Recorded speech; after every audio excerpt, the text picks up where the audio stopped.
Ukraine's national energy company has urged citizens to charge everything by 7 o'clock, 4 o'clock Greenwich Mean Time, Thursday because of expected power cuts caused by Russian missile strikes.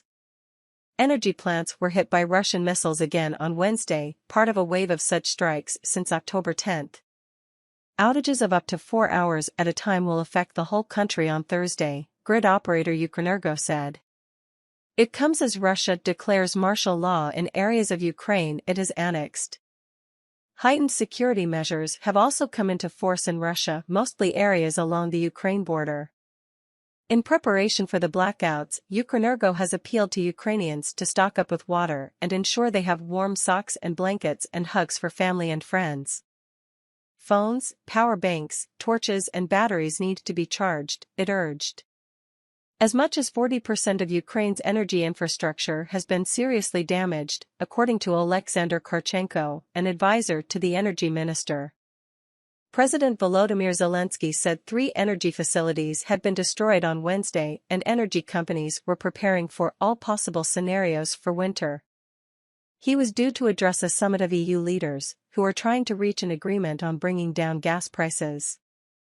Serious damage was reported to power facilities in Kryvyi Rih in central Ukraine and Burshtyn in the west. Ukrenergo said there had been more attacks in the past 10 days than in the whole preceding period since Russia's invasion on February 24. Ukrenergo said it would use controlled, calculated consumption restrictions and warned power cuts may occur throughout Ukraine from 7 to 2200 hours. It advised citizens to check the regional network operators' websites to see how it would apply to them. Sporadic power cuts have already affected parts of the capital Kyiv and many of Ukraine's regions. Russian missiles have damaged infrastructure all across Ukraine, including cities like Lviv in the west a long way from the fighting. Authorities have urged Ukrainians to reduce their power use in the evenings. We do not rule out that with the onset of cold weather, we will ask for your help more often, Ukrenergo said. Media caption. Ukraine Energy Minister Herman Helishchenko, we need to close the sky. Western leaders have condemned the infrastructure strikes.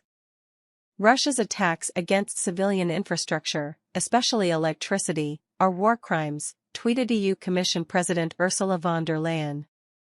Cutting off men, women, children of water, electricity and heating with winter coming, these are acts of pure terror.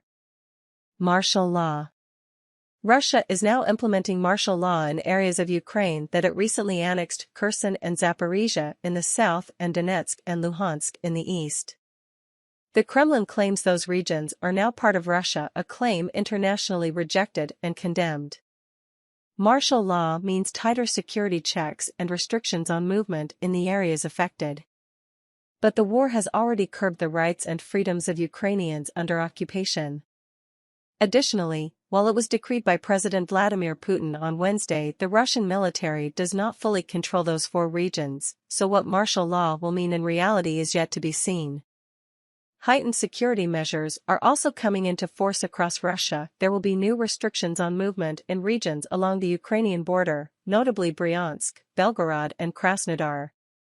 The same applies to Crimea, which was annexed by Russia in 2014. Analysis: Putin doubles down with security decree. On the ground, a rare glimpse of daily life in occupied Ukraine. U.S. President Joe Biden said Vladimir Putin was running out of options in Ukraine. It seems his only tool available to him is to brutalize individual citizens in Ukraine to try to intimidate them into capitulating, he said. Russia is moving tens of thousands of civilians and Russian-appointed officials out of the Kherson region, as advancing Ukrainian troops close in on the regional capital. Russia says people on the west bank of the river Dnieper, called Dnipro by Ukrainians, are especially at risk from Ukrainian shelling. The region's Moscow-installed head, Vladimir Saldo, said all Russian-appointed departments and ministries would cross the river, along with some 50 to 60,000 civilians. But Ukrainian officials have questioned whether large numbers of people are actually being evacuated, suggesting that images of a crowd assembled by the river are largely for show. Ukraine has called on residents to ignore the Russian move. The transfer or deportation of civilians by an occupying power from occupied territory is considered a war crime.